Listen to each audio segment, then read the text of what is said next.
adalah bangunan dia akan membuat 80 bilik dan sedangkan dia adalah 140 bilik.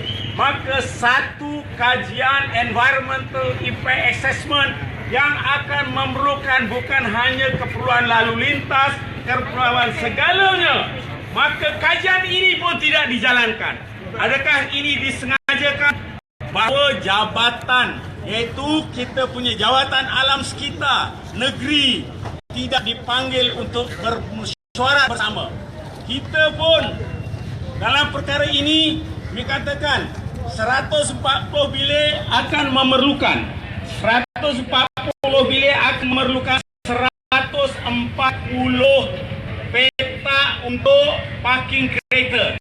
Tetapi setelah pengiraan dan jelas dikatakan dalam arah perlunya ada 140 pelik dan tidak masuk akal.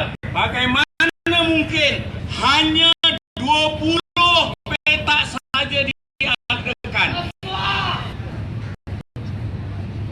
Adakah ini disengajakan? Bagaimana mungkin 20 petak ini untuk staf saja sudah tidak mencukupi? Bagaimana mungkin mereka akan meletakkan?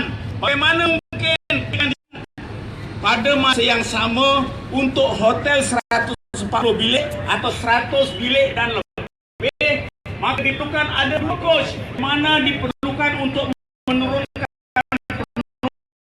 penumpang daripada kenderaan ke hotel. Maka dikatakan 2 ini pun tidak diadakan. Jadi bagaimana dia tidak akan mengacau ganggu? Sedangkan ini adalah sangat penting. Biasanya untuk penghuni hotel dia akan keluar masuk pada jam 12 hingga 1. Seperti hari ini misal kata, kalau hari Jumaat, macam mana boleh kita lihat kacau ganggu secara trafik tidak akan berlaku? Dan kiranya kita lihat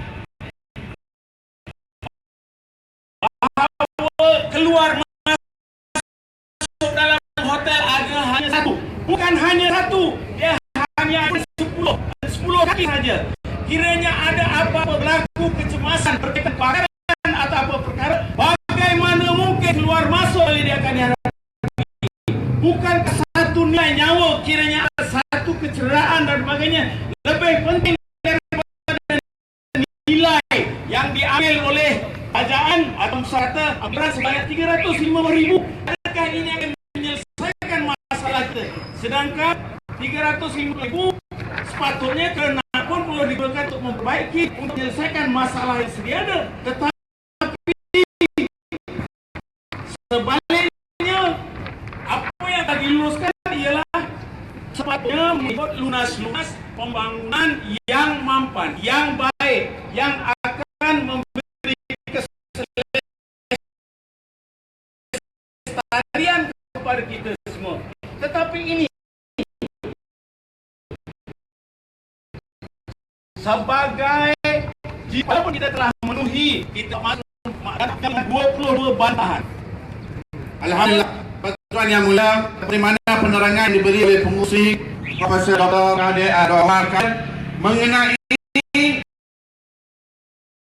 undang-undang yang sepatutnya dilaksanakan. Tuan sudah maklum apa yang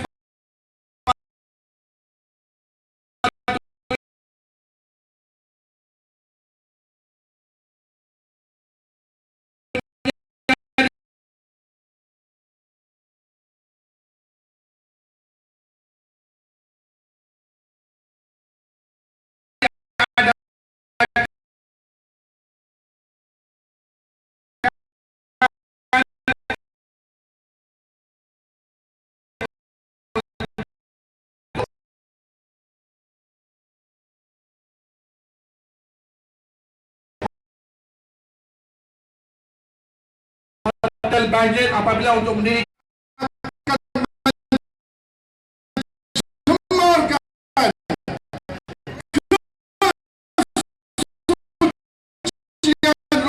Allah Subhanahu wa ta'ala.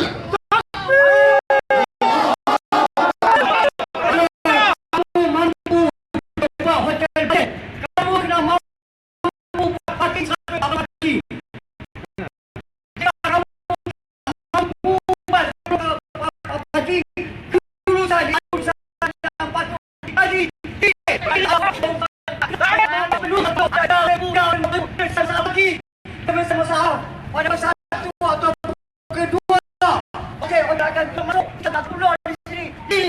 suka yang perlu dikaji.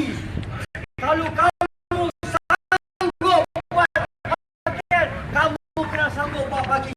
Jika tidak, 350 atau 300,000 duit, tidak ada kita mengenal untuk selamatkan menteri setelah lama.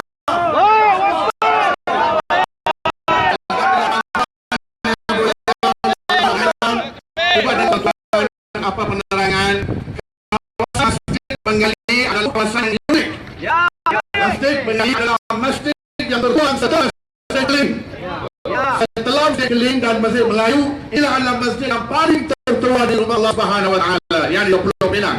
Dan sedia maklum berdepan dengan masjid ada hotel rental. Kita ada di Malaysia. Di belakang sudah ada hotel. Masjid Bengali keliling dengan hotel dengan maksiatan. Kalau tuan-tuan kerap kali datang ke rumah Allah ini, tuan-tuan tahu akan pergerakan dan suasana ataupun faham mahu keadaan keliling masjid ini. Alah kerana hotel-hotel sebanyak, dan didirikan lagi pula hotel di belah lain lagi, hotel budget. Maka inilah yang kita menentang, tuan-tuan. Masjid Bengali,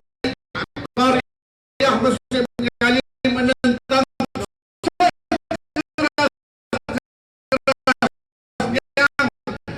di atas pembinaan hotel baik Allah kerana ini akan undang terhimpun di sini secara aman. Secara aman kita berhimpun menunjukkan kepada masyarakat dan kerajaan juga dan siapa sekali ini supaya memahami apakah tujuan pembantahan kita hari ini selama ada semata-mata menyerahkan rumah Allah Subhanahu Wa Taala. Kita boleh tanya persoalan di sini, apakah saya membina hotel di sebelah rumah? Apakah salahnya dia lakukan?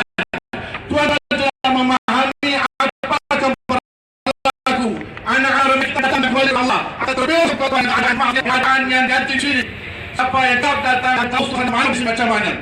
Suasana malam hampiran masih berlalu. Tuan sudah maklum kalau datang daerah. Begitu ketara sekali keadaan. Ini kalau dah dibina di depan ini. Di sebelah, nak dibinakan sebelah lagi. Apa akan jadi kesucian rumah Allah? Masjid Bengali ini tenggelam dengan maksiat tuan. Masjid Bengali tidak mempunyai anak-anak karya di sekelilingnya.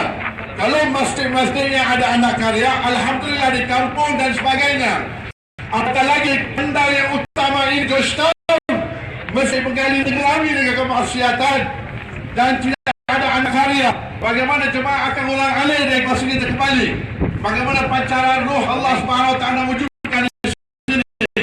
Inilah tujuan utama maksudnya untuk mengadakan bantahan ini.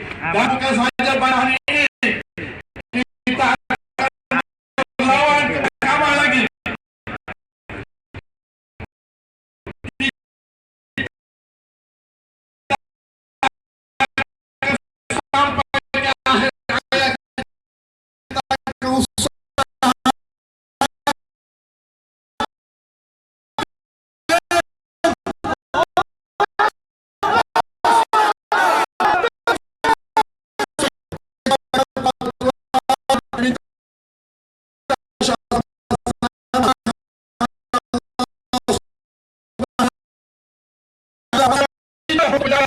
Kau sudah